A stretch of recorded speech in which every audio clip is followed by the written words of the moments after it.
एकादशी व्रत कथा। आज की एकादशी है जया एकादशी। धर्मराज युधिष्ठिर बोले, हे भगवान, आपने माँ के कृष्णा पक्ष की षटतिला एकादशी का अत्यंत सुंदर वर्णन किया। आप स्वेदज, अंडज, उद्भिज और जरायुज चारों प्रकार के जीवों के उत्पन्न, पालन तथा नाश करने वाले हैं।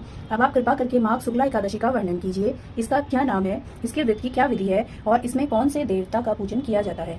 श्री कृष्ण कहने लगे कि हे राजन, इस एकादशी का नाम जया एकादशी है। इसका व्रत करने से मनुष्य ब्रह्म हत्यादि पापों से छूटकर मोक्ष को प्राप्त होता है तथा इसके प्रभाव से भूत, पिशाच या आदि योनियों से मुक्त हो जाता है। इस व्रत को विधि पूर्वक करना चाहिए। अब मैं तुमसे पद्म पुराण में वर्णित इसकी महिमा की एक कथा कहता हूँ।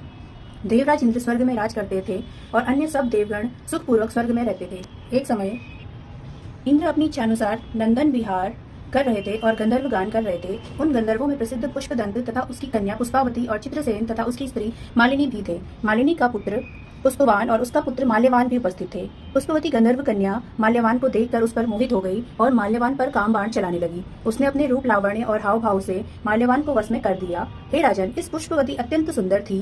अब वे इंद्र को प्रसन्न करने के लिए गान करने लगे, परंतु परस्पर मोहित हो जाने के कारण उनका चित्त भ्रम हो गया था।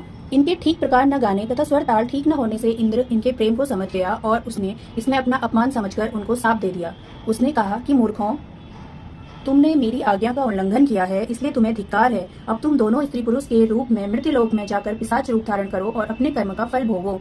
इंद्र का ऐसा शाप सुनकर वे अत्यंत दुखी हुए और हिमालय पर्वत में दुख पूर्वक अपना जीवन व्यतीत करने लगे। उन्हें गंध, रस तथा स्पर्श आदि का कुछ भी ज्ञान नहीं था। वहाँ उन्हें एक क्षण के लिए भी निद्रा नहीं आती थी।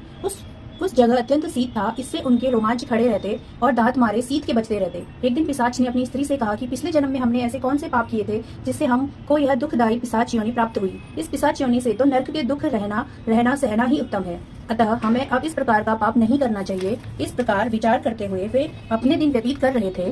देवयोग से तभी माघ मास के शुक्ल पक्ष की जया नामक एकादशी आई। उस दिन उन्होंने कुछ भी भोजन और न कोई पाप कर्म ही किया, केवल फूल फल खाकर ही दिन व्यतीत किया और साय समय महान दुख से पीपल के वृक्ष के नीचे बैठ गए। उस समय सूर्य भगवान अस्त हो रहे थे।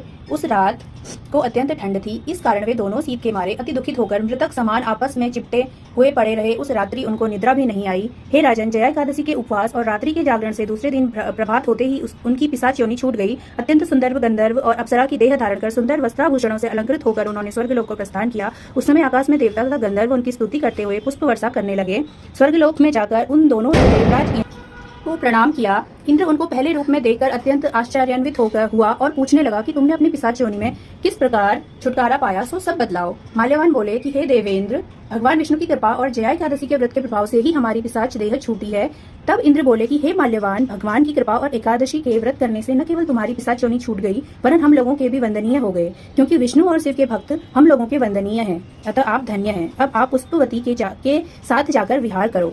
श्री कृष्ण कहने लगे कि राजा युधिष्ठिर, इस जया एकादशी के व्रत से बुरी योनि छूट जाती है। जिस मनुष्य ने इस एकादशी का व्रत किया है उसने मानो सब यज्ञ, जप, दान आदि कर लिए हैं। जो मनुष्य जया एकादशी का व्रत करते हैं वे अवश्य ही 1000 वर्ष तक स्वर्ग में वास करते हैं। बोलो एकादशी माता की जय।